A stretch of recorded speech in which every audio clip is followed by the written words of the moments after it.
విచ్చేసిన వీర మహిళలకి మన జన సైనికులకి అందరికీ స్వాగతం, నమస్కారం.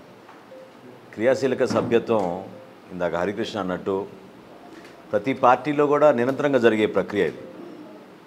అయితే జనసేన పార్టీలో మనం ప్రత్యేకంగా క్రియాశీలక సభ్యత్వం అని మనం గుర్తించింది పవన్ కళ్యాణ్ గారు. ఎందుకంటే ఆయన అభిప్రాయం ఏముండిందంటే మనం వీళ్ళకి జాగ్రత్తగా ట్రైనింగ్ ప్రోగ్రామ్స్ ఏర్పాటు చేసి పార్టీ సిద్ధాంతాల గురించి, మన విలువల గురించి, రాజకీయాల్లో ఏ విధంగా మన అందరం కూడా ఒక మార్పు కోసం కృషి చేయాలనుకుంటున్నామో ఆ ఆలోచన విధానం మీ ద్వారా కనీసం 10 మంది 100 మందిని ప్రభావితం చేయడానికి క్రియాశీలక సభ్యులుగా మీరందరూ మారతారనే ఉద్దేశంతో ఆ కార్యక్రమం మొదలుపెట్టాం. మొట్టమొదటి సంవత్సరం కరోనా ఉండింది, చాలా తీవ్రంగా ఉండింది. కేవలం 5 నియోజకవర్గాల్లో ముందు అసలు ఎట్లా జరుగుతుందో చూద్దామని ఒక ప్రయత్నం చేశాం. అక్కడి నుంచి ఒక అడుగు ముందుకేసి చాలామంది మన జన సైనికులు పాపం ఇబ్బందుల్లో ఉన్నా కూడా పార్టీ కోసం నిలబడి దాదాపు 93,000 మంది సభ్యత్వం ఆ రోజు రాష్ట్ర వ్యాప్తంగా చేయగలిగాం. నెక్స్ట్ ఇయర్ మనం చేపట్టినప్పుడు 2021లో అప్పటికే మనం ఈ యాప్ ఒకటి డిజైన్ చేసాం.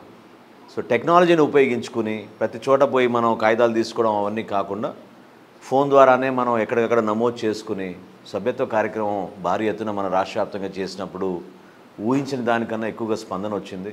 సుమారు 3,50,000 సభ్యత్వం ఉమ్మడి రాష్ట్రం, అంటే తెలంగాణ, ఆంధ్రప్రదేశ్ రెండు కలిపి మనం చేయగలిగాం. చాలామందికి అర్థం చేసుకోవాల్సింది ఏంటంటే ఇదేదో బీమా పథకం కోసం కాదు, ఇది క్రియాశీలక సభ్యుడిగా మనం గర్వపడే విధంగా మనకు ప్రత్యేక గుర్తింపు, పార్టీ నుంచి ఒక ఐడి కార్డు, మన పార్టీ అధ్యక్షులు పవన్ కళ్యాణ్ గారి సందేశాలు, ఆయన ఎప్పటికప్పుడు మాట్లాడుతున్న ప్రెస్ కాన్ఫరెన్సులు కానివ్వండి, కొన్ని అంశాలపైన ఆయన మాట్లాడిన విషయాలు కానివ్వండి, ఇవన్నీ కూడా మీ అందరికీ చేరవేసే విధంగా ఒక యాప్ కూడా డిజైన్ చేసాం, అస్త్ర యాప్ అని. దీంతోపాటు మీ అందరికీ కిట్లు ఇస్తాం. ఈసారి కొంచెం కిట్లో మార్పు తీసుకొచ్చాం. అది రీసైక్లబుల్ బ్యాగ్, జూట్ బ్యాగ్ ఒకటి పెట్టి అందులో మనకి మన గ్లాస్ గుర్తు అందరికీ తెలియాలి, ఇది ఎలక్షన్ ఇయర్ కాబట్టి చక్కటి గ్లాస్ ఒకటి దాంట్లో డిజైన్ చేయించి మన సింబల్ వేసి దానిపైన మన ఆ కిట్లో గ్లాస్ ఒకటి, గ్లాస్తో పాటు ఒక మంచి బటన్ ఒకటి మనం అందరం కూడా ఎక్కడంటే ఇక్కడ పెట్టుకుని మనం క్యాంపెయిన్ అప్పుడు కానివ్వండి, అందరిని కలవడానికి కానివ్వండి, బ్యాడ్జ్ లాంటిది ఒక యాక్రిలిక్ది మంచిది చేయించాం అనమాట గ్లాస్ గుర్తుతోటి. అది కూడా ఉంటుంది. షణ్ముఖ వ్యూహం గురించి కొంతమంది తెలుసుకున్నారు, కొంతమంది తెలుసుకోలేకపోయారు. షణ్ముఖ వ్యూహమే రాబోయే రోజుల్లో మన ప్రణాళిక. రేపటి రోజున మన ప్రభుత్వంలో వచ్చినాక ఎటువంటి కార్యక్రమాలు చేయబోతున్నాం, ప్రధానంగా వ్యవసాయ రంగానికి ఏం చేయబోతున్నాం, యువతకు మనం ఏ విధంగా 10 లక్షల రూపాయలు ప్రభుత్వం నుంచి 1,00,000 మంది యువతకు ప్రతి సంవత్సరం చిన్న కార్యక్రమాలు చేసుకోవడానికి, చిన్న బిజినెస్లు చేసుకోవడానికి ప్రభుత్వం నుంచి మనం 10 లక్షల రూపాయలు ఆర్థిక సహాయం ఏ విధంగా అందించగలుగుతాం అనేది ఒక చక్కటి కార్యక్రమం మనం రూపొందించాం. అది ఇప్పటంలో జరిగిన సభలో పవన్ కళ్యాణ్ గారు దాని గురించి వివరించారు. దీనివల్ల ఏంటంటే ప్రతి ఒక్క చిన్న వ్యాపారి, యువకుడు ఇంకొక 10 మందికి ఉపాధి కల్పించే అవకాశం తద్వారా వస్తుందనే ఒక మంచి ఆలోచనతో ఇటువంటి కార్యక్రమాలు చేస్తున్నాం. సో అనేక అంశాలపైన ఈ షణ్ముఖ వ్యూహంలో మనం చదువుకోవాలి, తెలుసుకోవాలి. ఎందుకంటే రేపటి రోజున మీరు పోయి గ్రామాల్లో కానివ్వండి, పట్టణంలో కానివ్వండి, మనం ఇంటింటికి వెళ్ళినప్పుడు ఈ అంశాలపైన మాట్లాడగలగాలి. జనసేన పార్టీకి ఇతర పార్టీలతో ఉన్న తేడా ఏంటి, దేనికోసం మనం ప్రజా జీవితంలో ఈ విధంగా మనం పనిచేస్తున్నాం, పవన్ కళ్యాణ్ గారి నాయకత్వం రాష్ట్రానికి ఎందుకు అవసరం అనేది మనందరం కూడా వివరించడానికి ఇది చక్కటి అవకాశం. ఈ క్రియాశీలక సభ్యత్వం ద్వారా మీ నాయకత్వం కూడా పెరుగుతుంది. వాస్తవంగా మొట్టమొదటిసారి రవికాంత్ని నేను ఫోన్లో మాట్లాడినప్పుడు 3 సంవత్సరాల క్రితం, ఆ రోజు కూడా తన సభ్యత్వం చేస్తూ ఉన్నాడు. నాకు నిజంగా అంతకుముందు రవికాంత్ అంత పరిచయం లేదు. కాకపోతే అప్పుడు తెనాలి నియోజకవర్గంలో కష్టపడి 130 చేశాడు కాబట్టి ఆ గుర్తింపు వచ్చి జనసేన పార్టీలో పవన్ కళ్యాణ్ గారి కోరిక మేరకు అన్ని ప్రాంతాల నుంచి ఎవరైతే యువకులు, చదువుకున్న వాళ్ళు క్రియాశీలక సభ్యత్వంలో చురుగ్గా పాల్గొన్నారో వాళ్ళని సంయుక్త కార్యదర్శులుగా మనం నియమిద్దాం అనుకున్నప్పుడు శ్రీకాకుళం నుంచి చిత్తూరు వరకు ఇటువంటి యువకుల్ని గుర్తించి వాళ్ళందరికీ కూడా ఆ కమిటీలో స్థానంలో కల్పించాం అనమాట. దీంట్లో మీకు అర్థం చేసుకోవాల్సింది ఇదే, మనం ఇది ఒక బాధ్యతగా తీసుకోవాలి, గురుతర బాధ్యతగా తీసుకోవాలి. అదేదో రోజుకి గంట సేప, అరగంట సేప మీరు ఎంత సమయం కేటాయించినా సరే చిత్తశుద్ధితోటి, పార్టీ కోసం అంకిత భావంతో, మన వంతు మనం పార్టీకి ఏదో విధంగా మనం ఉపయోగపడాలనే ఒక నమ్మకంతో మీరు ఈ కార్యక్రమాన్ని ముందుకు తీసుకెళ్ళాలి. మీతో పాలు పంచుకోవడానికి, మీతో భాగస్వాములు అవడానికి నేను కూడా ఈ రాబోయే 4 రోజులు తెనాలి నియోజకవర్గంలో ఉండి ప్రతిరోజు 5-6 కార్యక్రమాలు మన వాళ్ళు డిజైన్ చేశారు. ప్రతి కార్యక్రమంలో కూడా నేను పాల్గొంటాను, వార్డులో పాల్గొంటాను, గ్రామాల్లో కూడా నేను మీతో పాటు వస్తాను. మనం వెళ్దాం, వెళ్ళి అక్కడ ఉన్న మన మన ప్రజల్ని, మన ప్రాంత వాసుల్ని మనం జనసేన సభ్యత్వం తీసుకోమని, దానివల్ల ఉపయోగం ఏంటనేది మనం వివరించి మన పార్టీ కోసం మనందరం కూడా క్షేత్రస్థాయిలో పనిచేద్దామనే ఒక ఆలోచనతోటి ఈ రోజున మనం ఈ కార్యక్రమం చేయబోతున్నాం. దాన్ని మీరందరూ కూడా ఒక పెద్ద మనసుతోటి ఖచ్చితంగా కొంచెం సమయం దానికి కేటాయించాలి. ఇంకా మనం 59 మంది అనుకున్నాం, ఇంకా కొంతమంది చేరాలనుకుంటే వెల్కమ్, నో ప్రాబ్లం. ఎంతమందికైనా మనం అవకాశం ఇద్దాం. మీరు వివరాలు ఇస్తే రవికాంత్కి ఇమీడియట్గా అది అప్లోడ్ చేపిద్దాం. కాకపోతే మీరు డౌన్లోడ్ చేసుకుని మీ ఫోన్లో మీరు ఆ లింక్ తీసుకుని మీ ద్వారా కొత్తగా సభ్యత్వం నమోదు చేసుకోగలుగుతాం. కాబట్టి మీరు కీలకంగా మారుతారు. ఈ 59 మంది కూడా మీరు అర్థం చేసుకోవాల్సింది ఏదో మన కోసం, మన ఒక్క సభ్యత్వం కోసం మీరు లింక్ తీసుకుంటే ఉపయోగం లేదు. మీ ద్వారా ప్రతి ఒక్కరికి ఈ లింక్ చేరే విధంగా, వాళ్ళు కూడా సభ్యులయ్యే విధంగా, పార్టీలో వాళ్ళు కూడా భాగస్వాములు అయ్యే విధంగా మీరు దయచేసి దాన్ని ఉపయోగించండి. అనేక సందర్భాల్లో నేను మీకు చెప్తున్నాను, జనసేన పార్టీ అనేది ఒక మార్పు కోసం, నిజాయితీగా, నిలకడగా, మన భవిష్యత్తు కోసం ఆంధ్రప్రదేశ్లో ఖచ్చితంగా మనకున్న ఆలోచనలతోటి ఒక మార్పు తీసుకురాగలుగుతాం. అది కేవలం పవన్ కళ్యాణ్ గారి నాయకత్వం ద్వారానే రాష్ట్రానికి మేలు జరుగుతుందనే నమ్మకంతో మనం పనిచేసుకోవాలి. ఎలక్షన్లప్పుడు రకరకాల మంది వచ్చి రకరకాల మాటలు చెప్తూ ఉంటారు. నేను మధుబాబు గారికి గుర్తు చేస్తున్నా ఈ సందర్భంగా. ఎందుకంటే నేను కూడా తెనాల్లో ఎన్నో ఎలక్షన్లు చూశాను, 6 ఎలక్షన్లు ఇప్పటివరకు తెనాల్లో.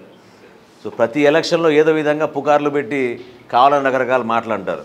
అవి నిజమే అనుకుంటే మనం ఇక్కడ కూర్చునే వాళ్ళం కాదు. ఈ పాటికి ఇల్లు 10 మందికి రిజిస్ట్రేషన్ చేసేసాం, అట్లా మాట్లాడారు ఇల్లు.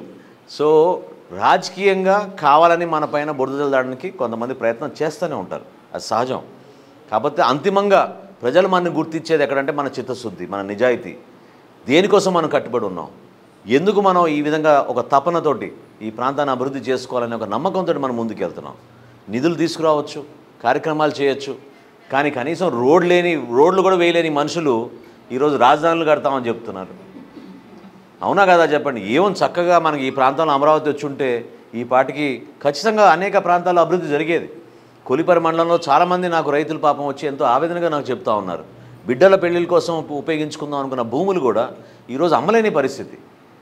మొత్తం ఇక్కడ ఈ ప్రాంతంలో జరగాల్సిన అభివృద్ధి మొత్తం ఈ రోజున వెనకబడిపోయింది. దాదాపు 15-20 సంవత్సరాలు నష్టపోయాం మనం ఈ ప్రభుత్వం వచ్చినాక. దాన్ని మీరు గుర్తించాలి.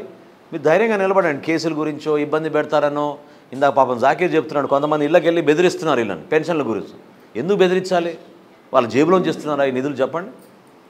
పెన్షన్ అనేది భారతదేశం మొత్తం జరిగే కార్యక్రమం.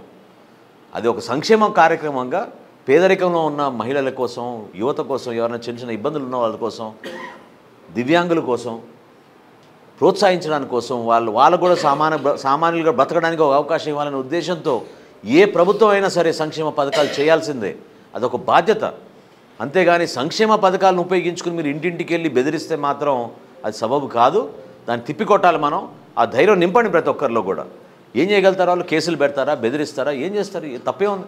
ప్రజాస్వామ్యబద్ధంగా నిజాయితీగా మనం ఇంటింటికి వెళ్ళినప్పుడు మన పార్టీ గురించి మనం చెప్పుకునే అధికారం గర్వంగా మనం చెప్పుకోవాలి. అది కేవలం ఈ రోజున ఈ రాజకీయ వ్యవస్థలో, కుళ్ళిపోయిన ఈ రాజకీయ వ్యవస్థలో జనసేన పార్టీ ద్వారానే అది సాధ్యమవుతుంది. దానికోసం మీరు కృషి చేయండి.